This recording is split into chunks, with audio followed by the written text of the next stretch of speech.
Singhania Buildcon group presents Jana Gana मन property fest bumper lucky draw के साथ 20 जनवरी से 30 जनवरी तक। हम हैं सिंघानिया बिल्डकॉन।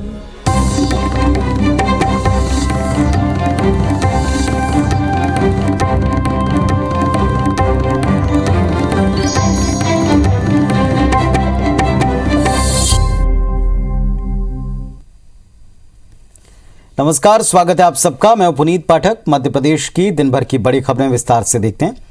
मध्य प्रदेश के मुख्यमंत्री शिवराज सिंह चौहान भोपाल के बाद ग्वालियर में भी रैन बसेरों की हकीकत जानने निकले। बस स्टैंड पर इस दौरान उन्होंने रैन बसेरों में रुकने वालों से बातचीत की। इसके बाद वो दीनदयाल रसोई भी गए। यहाँ उन्होंने खाने की क्वालिटी को चेक किया। मुख्यमंत्री ने गरीबों को ठंड से बचाने के लिए कंबल बांटे। IBC 24 से बातचीत में मुख्यमंत्री ने कहा कि रैन बसेरों की व्यवस्थाएं अच्छी हैं, क्योंकि ग्वालियर उत्तर प्रदेश से लगा हुआ है, लिहाजा यूपी के लोग भी यहाँ आ रहे हैं। सीएम के साथ केंद्रीय मंत्री नरेंद्र सिंह तोमर भी मौजूद थे। उन्होंने कहा कि सरकार जो योजना जनहित में चला रही है उसकी हकीकत देखिए। सरकार की कोशिश है कि हर व्यक्ति को शासन की योजना का लाभ मिले।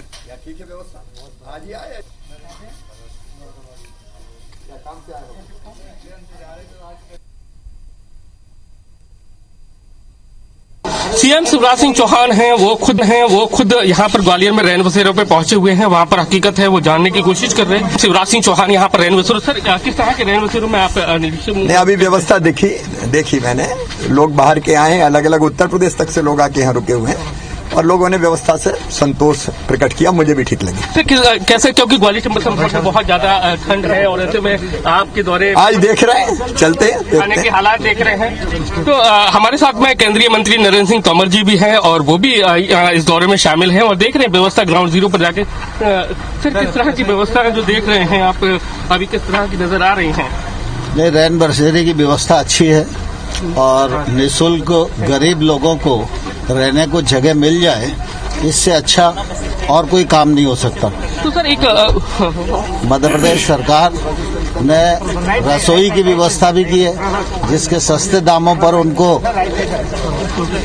आवास मिल जाए, रहने को आवास मिल जाए और दीनदयाल रसोई में खाना मिल जाए, तो ये बड़ी सुविधा है। मैं समझता हूँ। तो आप देख सकते हैं कि केंद्रीय मंत्री नरेंद्र सिंह तोमर जी, सीएम शिवराज सिंह चौहान जी यहाँ रैन बसेरों में पहुंच रहे हैं और फिर उसके बाद जो रसोई है उसका भी निरीक्षण कर रहे हैं और जो व्यवस्था है उस पर कहीं ना कहीं अभी संतोष है, क्योंकि ग्वालियर चंबल संभाग में बहुत ज्यादा ठंड पड़ती है और ऐसे में किस तरह की जो व्यवस्थाएं हैं और उसको पूरा निरीक्षण आप देखेंगे कि जो यात्री हैं उनसे भी बातचीत कर रहे हैं सीएम शिवराज सिंह चौहान। तो कुल मिलाकर देखा जाए तो ये एक बड़ी अच्छी तस्वीर है और ग्वालियर चंबल संभाग में जिस तरह से कहा जाता है कि बहुत ज्यादा ठंड पड़ती है, ऐसे में लोगों का घर से निकलना बड़ा मुश्किल हो जाता है और ऐसे में यात्रियों के कैसे हालात हैं, किस तरह की उनकी व्यवस्थाएं मिल रही हैं, तो उसको ग्राउंड जीरो पर जाकर रियलिटी चेक करने के लिए खुद सीएम शिवराज सिंह चौहान हैं वो पहुंचे हुए हैं और इसी दीनदयाल जो रसोई है वहां पर वो निरीक्षण के लिए ये पहुंचे हुए हैं और आप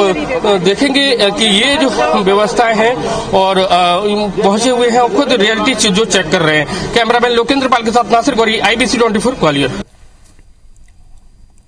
मध्य प्रदेश में बीजेपी का बूथ विस्तारक अभियान जारी है और इसके तहत आज मुख्यमंत्री शिवराज सिंह चौहान मुरैना में बूथ विस्तारक कार्यक्रम में शामिल हुए। उन्होंने बूथ समिति के सदस्यों के साथ बैठक की। इस दौरान केंद्रीय मंत्री नरेंद्र सिंह तोमर और विधायक सूबेदार सिंह भी मौजूद रहे। बीजेपी प्रदेश अध्यक्ष वीडी शर्मा जबलपुर के भेड़ाघाट में आयोजित कार्यक्रम में शामिल हुए। इसके पहले वीडी शर्मा ने विश्व प्रसिद्ध धुआंधार जलप्रपात पहुंचकर नर्मदा पूजन किया। इसके बाद ऑडिटोरियम में आयोजित बीजेपी की बूथ और पन्ना समितियों की मैराथन बैठकें ली। इन बैठकों में जबलपुर सांसद राकेश सिंह समेत बीजेपी के तमाम पदाधिकारी और बूथ स्तरीय कार्यकर्ता शामिल हुए। इस दौरान वीडी शर्मा ने दावा किया कि बूथ विस्तार कार्यक्रमों से संगठन को ऐतिहासिक मजबूती मिलेगी। जबलपुर सांसद राकेश सिंह ने कहा कि बूथ पर पार्टी की मजबूती का फायदा आगामी विधानसभा और लोकसभा चुनाव में मिलेगा। वीडी शर्मा मंगलवार को होशंगाबाद में विस्तारक कार्यक्रम समेत कई कार्यक्रमों में शामिल होंगे। वहीं 27 जनवरी को ज्योतिरादित्य सिंधिया भी बूथ विस्तारकों की बैठक में शामिल होने ग्वालियर पहुंचेंगे।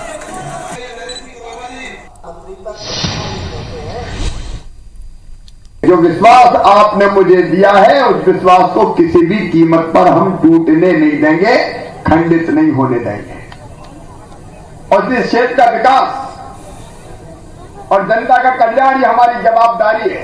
बूथ विस्तारक योजना में हर बूथ तक एक दिन में 10 घंटे लगाकर एक बूथ पर 22 प्रकार के काम करना। हमारे पूरा तंत्र भारतीय जनता पार्टी का बूथों पर भारतीय जनता पार्टी के बूथ को सक्षम बनाने के अभियान में जुटा है। बूथ मजबूत होगा तो स्वाभाविक है कि पार्टी मजबूत होगी, पार्टी मजबूत होगी, जनता का आशीर्वाद मिलेगा तो देश मजबूत होगा, माननीय मोदी जी के हाथ मजबूत होंगे।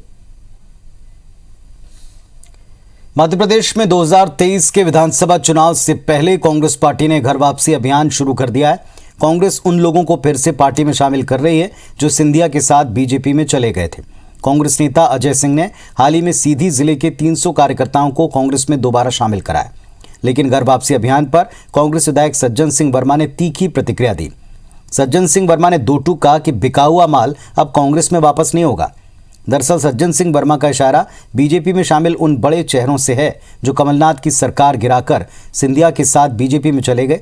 हालांकि सज्जन को सामान्य कार्यकर्ताओं के कांग्रेस में शामिल होने पर कोई ऐतराज नहीं है।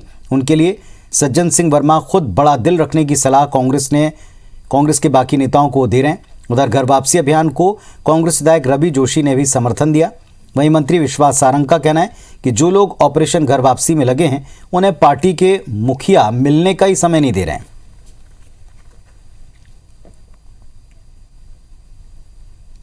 कई वरिष्ठ नेताओं के संपर्क में भारतीय जनता पार्टी में जो हमारे कांग्रेस के कार्यकर्ता शामिल हुए थे वो वापसी के लिए प्रयास भी है, और कई भारतीय जनता पार्टी के बड़े नेता हैं जो वापसी आ रहे हैं वो टिकाऊ होंगे तो निश्चित ही हम लोग प्रयास करेंगे लेने का। तो बिकने वाले तो बिक गए ना, जो टिकने वाले नहीं थे वो बिक गए।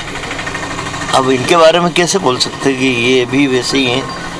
उन लोगों को तो भूल जाओ जो बिक गए। बिका हुआ माल कांग्रेस वापस नहीं लेती। सही मायने में अजय सिंह जी हैं कहाँ कांग्रेस में, वो अपनी स्थिति का तो मूल्यांकन कर लें। वो घर वापसी की बात कर रहे हैं, वो घर में हैं क्या, उनकी स्थिति है क्या? कमलनाथ जी उनको मिलने का समय नहीं देते, दिल्ली में उनकी एंट्री नहीं है। मुख्यमंत्री शिवराज सिंह चौहान ने 1 फरवरी को बीजेपी विधायक दल की अहम बैठक बुलाई है। बैठक में आगामी बजट सत्र को लेकर चर्चा होगी। साथ ही विधायकों से बजट को लेकर उनके क्षेत्र के लिए सुझाव भी मांगे जाएंगे। सरकार ने पार्टी विधायकों से ये भी पूछा कि उनके क्षेत्र में बड़े काम कौन से हैं। बैठक में सीएम शिवराज के अलावा प्रदेश अध्यक्ष वीडी शर्मा भी मौजूद रहेंगे।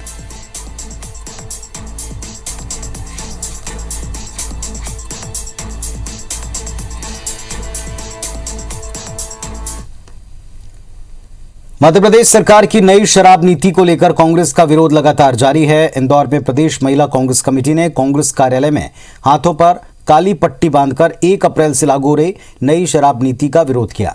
महिला कांग्रेस प्रदेश अध्यक्ष अर्चना जायसवाल का आरोप है कि प्रदेश सरकार नई शराब नीति लाकर लोगों को शराब पीने के लिए प्रोत्साहित कर रही है, जबकि शराब के चलते प्रदेश में महिला अपराधों में इजाफा हुआ है।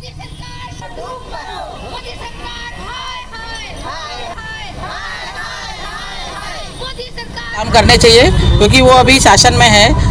बेरोजगारी दूर करना चाहिए, महिलाओं पे जो अत्याचार हो रहे हैं वो दूर करना चाहिए, किसानों की समस्या दूर करना चाहिए, परंतु वो कहती कुछ है और करती कुछ है। आप देखिए जो शराब नीति के तहत उन्होंने बताया कि आप घर घर में भी बार खोल सकते हैं। ये कहाँ की बात हुई? आप बताएं, घर घर में बार खोलेंगे तो क्या संस्कार जाएंगे? इस तरह की नीतियों का हम लोग विरोध करते हैं। मध्य प्रदेश के लिए आज का दिन काफी खास रहा। आज मध्य प्रदेश के 3 बच्चों को राष्ट्रीय बाल पुरस्कार से नवाजा गया। प्रधानमंत्री नरेंद्र मोदी ने आज वीडियो कॉन्फ्रेंसिंग के जरिए राष्ट्रीय बाल पुरस्कार विजेताओं से बातचीत की। इस मौके पर प्रधानमंत्री सबसे पहले इंदौर के 11 साल के अभी शर्मा से मिले, चर्चा की। उसके बाद हरदा के अनुज जैन और अनूपपुर की बनीता दास ने भी संवाद किया। इन बच्चों की प्रतिभा देखकर प्रधानमंत्री भी दंग रह गए।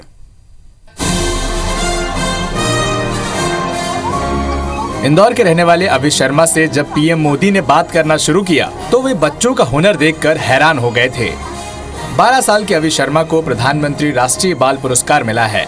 अभी ने बाल रामायण भी लिखी है और देश भर के 120 विद्यार्थियों को वैदिक गणित भी पढ़ाते हैं। पीएम मोदी ने इस दौरान अभी शर्मा से चर्चा करते हुए पूर्व मुख्यमंत्री उमा भारती को भी बाल प्रतिभा बताते हुए उनके बचपन को याद किया।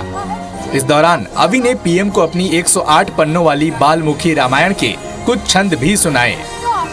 वहीं पीएम ने अभी से रामायण, छात्र जीवन और भविष्य को लेकर कुछ सवाल भी किए, जिसका जवाब अवि ने बेहद ही सादगी के साथ दिया। अवि ने इतनी छोटी सी उम्र में कई उपलब्धियां हासिल की हैं।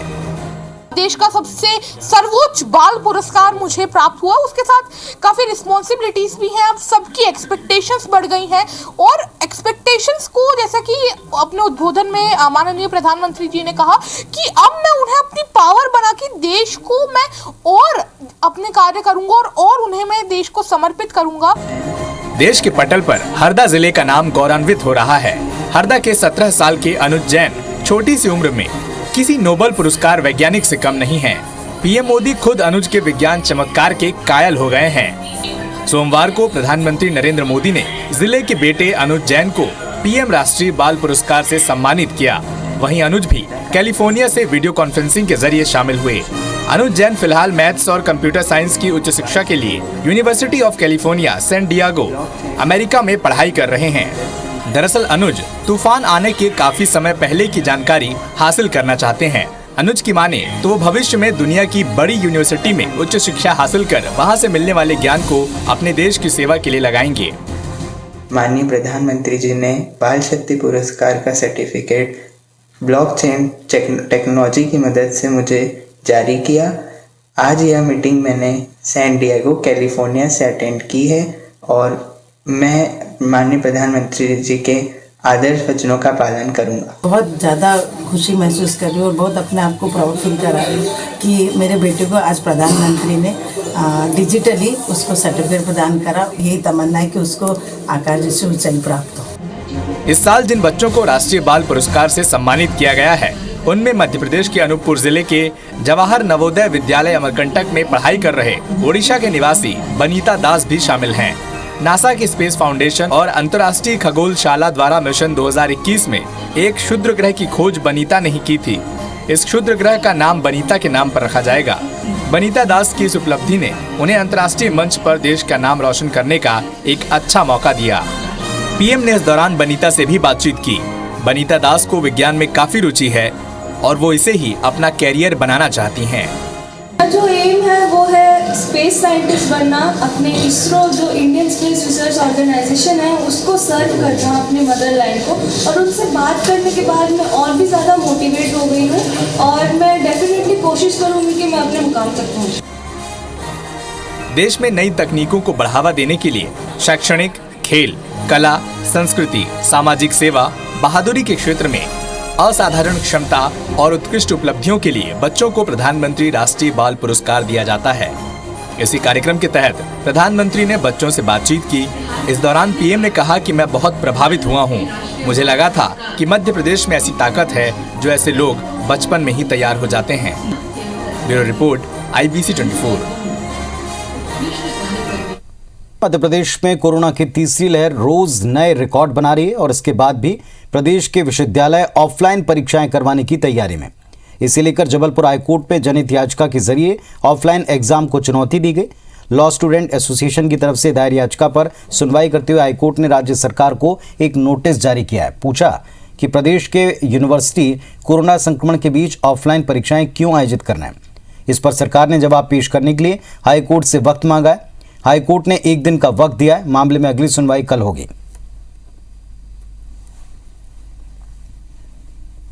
हमने लॉ स्टूडेंट एसोसिएशन ने माननीय उच्च न्यायालय में जनहित याचिका प्रस्तुत करके और मध्य प्रदेश में हो रहे ऑफलाइन एग्ज़ाम्स को चुनौती दी है। हमने राज्य शासन और विश्वविद्यालय से आग्रह किया था कि कोरोना की बढ़ती प्रकरणों को और वर्तमान स्थिति को देखते हुए इन एग्ज़ाम्स को या तो पोस्टपोन किया जाए या फिर इनको ऑनलाइन किया जाए, किंतु राज्य शासन ने और विश्वविद्यालय दोनों ने हमारी बात नहीं मानी। इसी को लेकर हम माननीय उच्च न्यायालय गए हैं, जहाँ उच्च न्यायालय ने आज राज्य शासन को नोटिस जारी करते हुए और उनसे 1 दिन के अंदर जवाब और उनके आगामी निर्णय के बारे में पूछा है और इस मामले की पुनः सुनवाई कल नियत की है।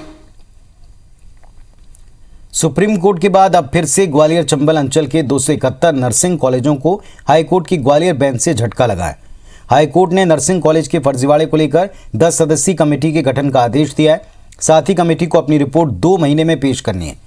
Private nursing institute association all India ने याचिका पहले सुप्रीम कोर्ट में लगाई थी। सुप्रीम कोर्ट ने मामले को हाई कोर्ट की ग्वालियर बेंच में ट्रांसफर कर दिया।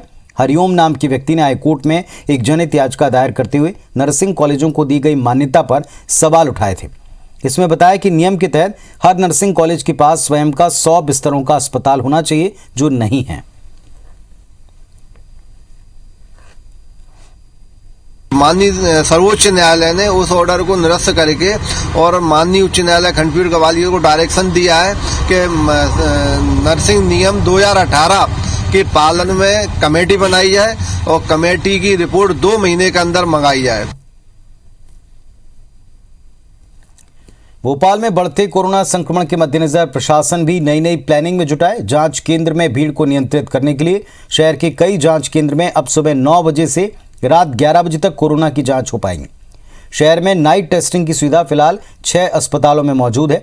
भोपाल में 48 अस्पतालों में RT-PCR और रैपिड एंटीजन किट से कोरोना की जांच हो रही, जिसमें मेडिकल कॉलेज, जिला अस्पताल, सभी शहरी प्राथमिक स्वास्थ्य केंद्र और संजीवनी क्लिनिक शामिल हैं।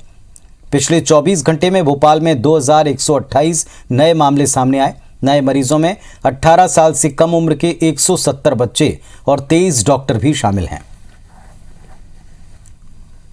उन सभी जगह जो वो हैं हमारे सेंटर्स हैं और जो हमारे स्पॉट्स हैं, उनकी संख्या हमारे द्वारा बढ़ाई गई है। ज़्यादा से ज़्यादा काउंटर्स इसके लिए अवेलेबल रहेंगे और इसके साथ ही उनकी समय सीमा को भी बढ़ा के देर रात तक लोग अपने सैंपल्स दे सकें, ऐसी व्यवस्था की गई है। नरसिंहपुर की करेली में नर्मदा वैली पब्लिक स्कूल की 2017 में मान्यता रद्द होने के बाद स्कूल की ओर से साल 2021 में नकली मार्कशीट बनाने और फर्जी तरीके से एडमिशन करने का मामला सामने आया। स्कूल के जिन बच्चों की फर्जी अंक सूची बनाई गई, उनके परिजनों ने 2 महीने पहले DO को लिखित में आवेदन देकर शिकायत की, लेकिन दस्तावेज प्रस्तुत करने के बाद भी कार्रवाई नहीं की गई। इस पर स्कूली बच्चों के पालक और जिले के निजी शिक्षण संस्थान संघ ने कलेक्टर से मुलाकात कर स्कूल के फर्जीवाड़े के बारे में बताया। कलेक्टर ने मामले में जांच के आदेश दिए। शिकायत करने वाले पालकों को स्कूल प्रबंधन की ओर से झूठे केस में फंसाने और जान से मारने की धमकी देने का भी आरोप है। 4 बच्चों की अंक सूची व TC विनोद रघुवंशी सगोरिया विवेकानंद विद्या मंदिर ने जारी कर दी है, जिसकी मैंने DO मैडम से शिकायत की थी। उसने 2 बच्चों की फर्जी दर्ज कर लिया है। गीतांजलि हाई स्कूल, कोई सकारात्मक जवाब नहीं आया है। जांच के नाम पर समय व्यतीत किया जा रहा है। मध्य प्रदेश में 1000 लोगों से 100 करोड़ से ज्यादा की ठगी कर फरार होने वाले बिल्डर को पुलिस ने गिरफ्तार कर लिया। मामला भोपाल के यूनिहोम्स प्रोजेक्ट से जुड़ा है। आरोपी ने खरीदारों को फ्लैट और दुकान बनाकर देने का झांसा दिया था, बदले में एडवांस के तौर पर रुपए लिए और फरार हो गया। राजधानी की कोलार पुलिस बिल्डर सुमित खनीजा को दिल्ली से गिरफ्तार कर भोपाल लेकर आई। आरोपी बिल्डर ने बैरागढ़ चिंचली इलाके में एग्रीमेंट कर करीब 1000 लोगों से रुपए वसूले। करीब 4 साल से फरार था। पुलिस ने उसको कोर्ट में पेश किया, जहां से उसको जेल भेजा गया। पुलिस सूत्रों की माने तो पुलिस करोड़पति ठग का रिमांड चाहती थी, लेकिन ऊंची पहुंच के चलते कोरोना की पॉजिटिव रिपोर्ट बनाकर वो जेल चला गया। अब पुलिस दावा कर रही है जरूरत पड़ती है तो उसे जेल से वापस रिमांड पर लिया जाएगा। 2018 और 2021 में भोपाल में दर्ज हुए थे। जो आरोपी हैं इसमें उनके द्वारा काफ़ी मात्रा में लोगों से राशि प्राप्त करके उनको भवन या फ्लैट और भूमि देने के लिए राशि प्राप्त करी धोखाधड़ी पूर्वक। के आरोपी को दिल्ली से गिरफ्तार किया है और वर्तमान में गिरफ्तारी के पश्चात न्यायालय भेजा गया। खंडवा में राष्ट्रीय बालिका दिवस पर एक परिवार के लिए यादगार अवसर भी आया, क्योंकि इस दिन उन्हें अपनी 3 साल से गुमशुदा हुई बेटी वापस मिल गई। मध्य प्रदेश के झाबुआ जिले के छोटे से गांव नागनखेड़ी के रहने वाले एक आदिवासी परिवार की बेटी नीरू 3 साल पहले परिवार के कहने पर मजदूरी करने गुजरात गई थी। इसके बाद महेश्वर के पास मिहतवाड़ा गांव में रहने वाली कामाबाई नाम की महिला ने बंधुआ मजदूर बनाकर उसको अपने पास रख लिया। 3 साल बाद नीरू को खंडवा के महिला सुधार गृह से उसके माता पिता को सौंपा है। नीरू को लेने उसके माता पिता और भाई झाबुआ से खंडवा पहुंचे, विधिवत कार्रवाई की और बेटी को लेकर के गए। बेटी से मिलकर माता पिता बेहद खुश नजर आए। मेरे माता पिता पर 3 साल बाद अब मिली मैं। मम्मी पापा शादी कर रहे थे तो मैं भाग चुकी हूँ। तो अब मैं मम्मी पापा के पास जाना चाहती हूँ। 3 साल बाद मेरी माँ मिली है तो मुझे बहुत खुशी मिली है। जुलाई 2021 में हमारे खंडवा सुधार गृह में आई।